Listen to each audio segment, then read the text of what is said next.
Hello crafters, this is Julia from Just One More Card with another video for the TheAlleyWayStamps. I showed you recently how I used this Monster Mash stamp set to create this card here. I used a basic outline, this outline right here, or better to say, you can see it better here. It's a simple outline and I added circles and stripes and some white dots for additional interest. Today I'm going to be using another monster shape from the same stamp set, and I'm stamping it with Tuxedo black ink by Memento. This ink is Copic friendly, which means it won't bleed. And I'm using a pair of eyes from the same stamp set, and you can see here by simply rotating the stamp, I can make the two monsters look at each other. I find this so cute that I can just rotate the eyes. There's also this cute little bow tie, and by stamping it at the bottom, he looks like a guy, and by stamping it here at the top, she looks like a girl. I just love how you can build your own monsters with the stamp set. It's just so cute, and you have so many possibilities here. They're literally endless. Then I grabbed the Say It, Don't Spray It stamp set. It's a newer one, and it has this tiny heart. And I'm stamping this right between the two monsters that look at each other adoringly. And I will be speeding up the coloring in a moment, but before I do that, I wanted to walk you through the basic principles of how to create fur. So these monsters look to me like they are super hairy. They're basically just balls of hair. So what I'm doing here is I'm working from the darkest to lightest, and with very light strokes, I am lengthening some of the lines here to create the illusion that some of the hair lies on top of the other hair. Okay, because if hair lies on top of other hair, there will be a shadow underneath it, right? You can just look at your own hair. If you look at the mirror, if you layer hair on top of each other, there will be shadows. So I'm just drawing in with the darkest color where I think the darkest shades will be, and then to the side where so basically where I'm putting down the second color. I can't really explain it. That's the sad part. I can't really explain it. I learned this technique from a coloring class called Kit and Clouder, which I'll link to on my blog. You can find the link there, and it's actually a technique you can use for clothing. So if you have like a dress and the dress has folds and you want to show how some folds are higher up than others, you use this technique actually for clothing. And I figured, man, I could actually use that for fur on these monsters. So I'm working my way from the darkest color to the lightest color and just adding tiny bits of color here and there to create this illusion of fur. And you can see that sometimes I'm stopping and I'm thinking which part of the hair is on top and which part is at the bottom. This is not a race. Take your time. There's nobody there who times you. If you don't feel safe with the decision you're making, just take your time, think about it, and then go for it. Don't be hasty. This is supposed to be fun. So I'm moving on to the next lightest color that I have, which is the B95, and I'm going to speed this up now for you and let you watch the process.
Are you still here? Awesome!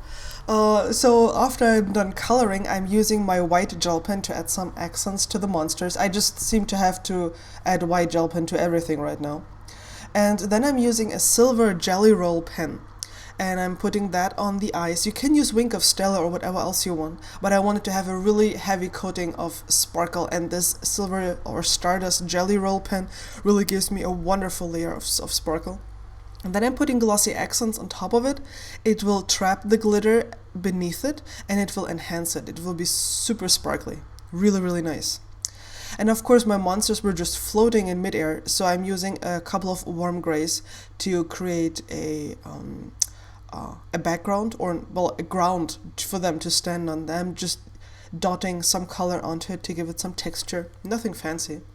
Of course, I almost forgot the sentiment, but here it is, and I just think it's so cute with these two monsters looking at each other so lovingly. So I had been using Copic friendly cardstock, of course, so I could do my coloring, but it bled through to the inside, which most cardstocks do. So what I do is I cut a piece of paper that is slightly smaller than the front of my card, so slightly smaller than 4 1/4 by 5 1/2. And since the glossy accents are not dry on the outside, I can't simply turn the card around. So I'm trying to align this piece of paper on the inside here, so it has equal distance to each side, and then I'm pressing it down really well to make sure it sticks. And then when you open it up, you will see it's completely clean on the inside. So that's how easy you can create a one-layer Copic colored card.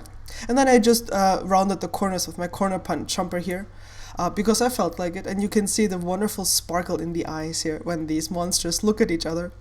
And here's a close-up of the fur and the little white dots and a hair of my cat which snuck onto the picture. Sorry for that. And the sparkly eyes. I hope you enjoyed the card. Thank you so much for watching, for leaving a comment and a thumbs up. See you again soon. Bye!